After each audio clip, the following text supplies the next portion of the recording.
Enzyme reaction rate. आज का बेटा टॉपिक है एंजाइम को कौन से अवामिल है जो अगर ज़्यादा हो जाए या कम हो जाए तो उसकी वजह से उसके रिएक्शन रेट पे असर पड़ सकती है। पहला है टेम्परेचर। टेम्परेचर की डिफिनीशन क्या है?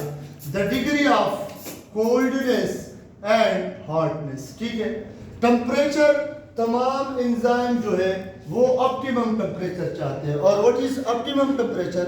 The temperature on which enzyme work best.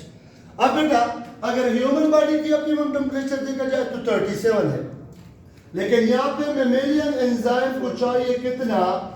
40 degree centigrade. ये ऑप्टिमम टेम्परेचर है, एमसीक्यूज के लिए इंतहाई अहम है। ठीक, temperature is directly proportional to rate of enzyme reaction, लेकिन up to a limit।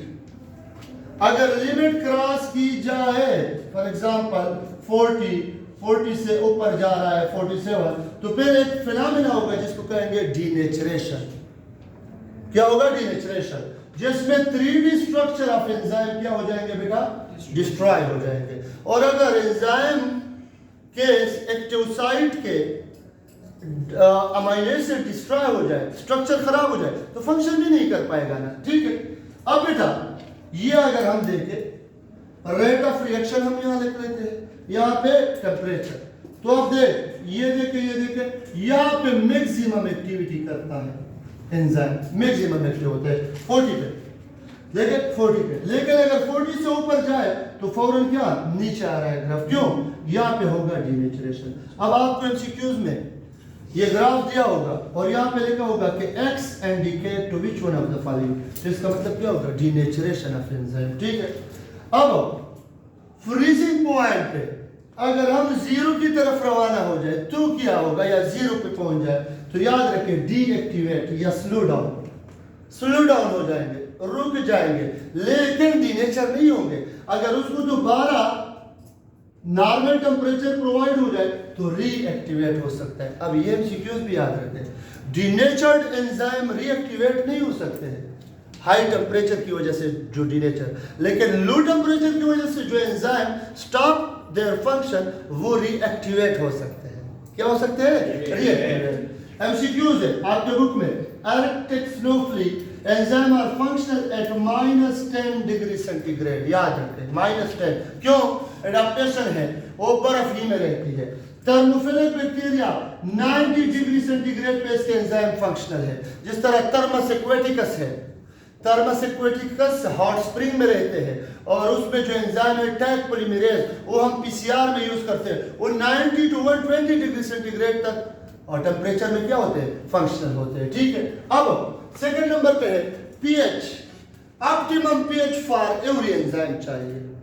A little change in pH can ionize the active site of the amino acid of active site। active site में जो amino acid है वो ionize हो जाएंगे।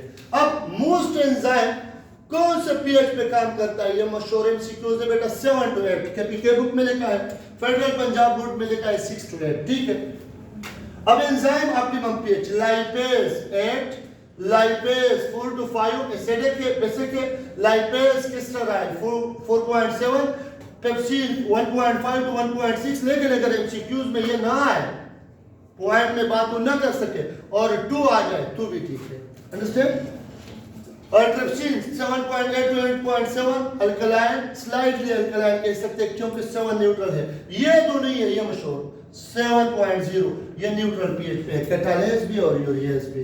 Invertase 4.5, माइल्टेज 6.1 to 6.8 और amylase 6.7 to 7। ठीक है, अब आपके एमसीक्यूज दी जा सकती है कि पैंक्रियाटिक लाइपेज के पीएच से अगर हम 3 माइनस करें तो कौन से एंजाइम का पीएच आएगा?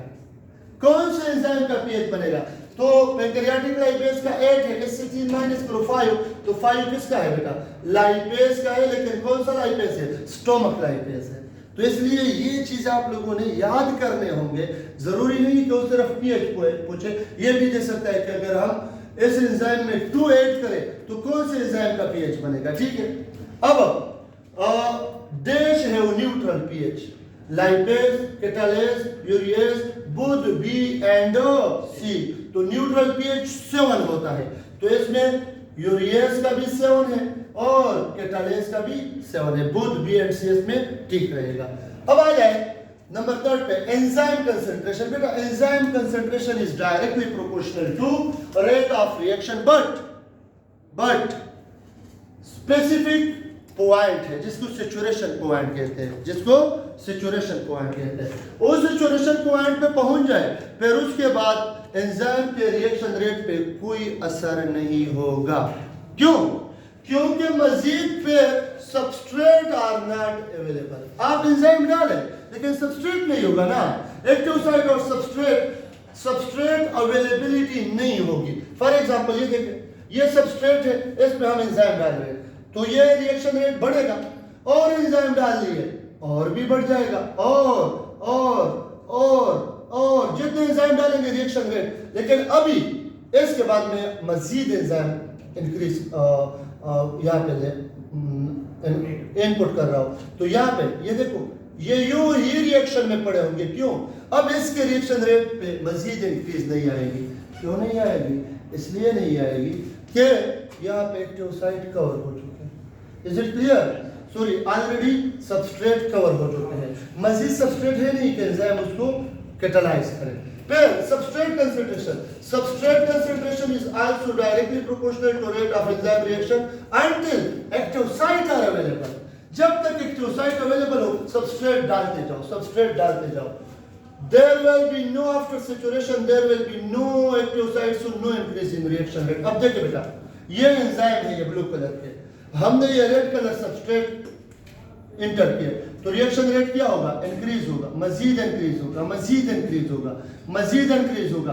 अब मजीद सबस्ट्रेट आप डालें, एक्टिव साइट है नहीं है, नो एक्टिव साइट अवेलेबल नहीं है तो रिएक्शन रेट नहीं बढ़ेगा। इस वजह से यहाँ पे एंजाइम क्या हो गया? सैचुरेट हो गया है, मजीद अवेलेबिलिटी नहीं है। इसके बाद हमारे पास है बेटा इनहिबिटर्स। क्या बेटा? इनहिबिटर्स क्या है?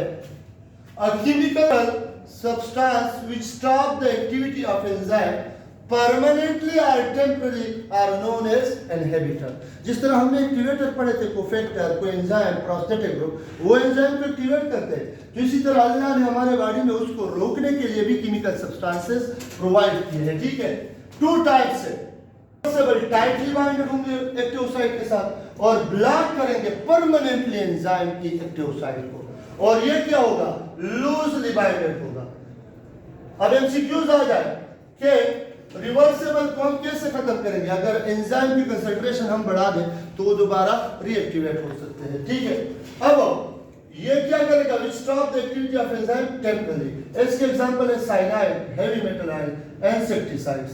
2 टाइप में रिवर्सेबल की, एक को कहते हैं कॉम्पिटिटिव और एक को कहते हैं बेटा नॉन कॉम्पिटिटिव। अब देख, inhibitor having similar structure to substrate. देख, ये एंजाइम है, ये सबस्ट्रेट है, ये इनहिबिटर है, इन दोनों का शेप क्या है? सिमिलर है कि नहीं है?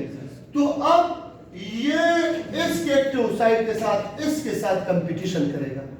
अगर ये पहले यहाँ पहुंचा तो ये यहाँ पे अटैच नहीं होगा, तो इसको क्या कहते हैं? Competitive inhibition, competitive inhibitors. Inhibitors having no structural similarity to substrate. The substrate है बेटा, the inhibitor है, इसकी स्ट्रक्चरल सिमिलैरिटी नहीं है, तो ये क्या करेगा? एलोस्टेरिक साइट पे अपने आप को अटैच करेगा, एलोस्टेरिक, और यहां से इंटरफेयर करेगा कि ये दोनों आपस में न मिले। हाँ, ये दोनों आपस में, इसको क्या कहते हैं? एलोस्टेरिक। अब बेटा फीडबैक इनहिबिशन लास्ट टॉपिक है इस चैप्टर का। A chemical phenomenon, बहुत से सुनिए, definition बहुत important है, in which the product of a reaction when accumulated to a certain level, then the product itself inhibit the activity of enzyme. बेटा भाई, अगर एक chemical reaction में ये product इतना ज्यादा बन जाए कि ये खुद आके इस enzyme को रोके, फिर इसको हम क्या कहेंगे? कि इन product ने inhibit किया chemical reaction को। इस वजह से इसको कहते हैं फीडबैक इनहिबिशन या इन प्रोडक्ट इनहिबिशन। जब फॉर एग्जांपल ये रिएक्शन है, A converted into B, enzyme 1, B converted into C, enzyme 2, C converted into D, enzyme 3। ठीक, अब ये डी इतना ज्यादा बन जाए ये इन प्रोडक्ट कि ये आके खुद इस एंजाइम को रोके कि मजीद काम न करे, मैं बहुत ज्यादा बन चुका हूं, तो इसको क्या कहेंगे? इन प्रोडक्ट इनहिबिशन। लेकिन फेडरल बुक में लिखा है कि इस इन प्रोडक्ट की अगर कमी आ जाए, डिफिशियंसी, तो ये खुद इस एंजाइम को छोड़ देगा और ये दोबारा एक्टिवेट हो जाएगा, फिर इसको कहेंगे इन प्रोडक्ट एक्टिवेशन या फीडबैक एक्टिवेशन। यही प्रोडक्ट इसको रोकता है जब इसकी तादाद ज्यादा हो जाए, लेकिन यही प्रोडक्ट जब कम हो जाए, जब इसकी जरूरत, तो ये इसको छोड़ देता है और दोबारा रिएक्शन स्टार्ट हो जाता है। जब रोकता है तो इन प्रोडक्ट इनहिबिशन, जब एक्टिवेट करता है, छोड़ देता है, तो इन प्रोडक्ट एक्टिवेशन। तो इसका मतलब है कि accumulation of in product will inhibit the reaction, the enzyme, while deficiency of in product will activate the reaction या the enzyme. Is it clear? Yes, sir. Okay, thank you very much.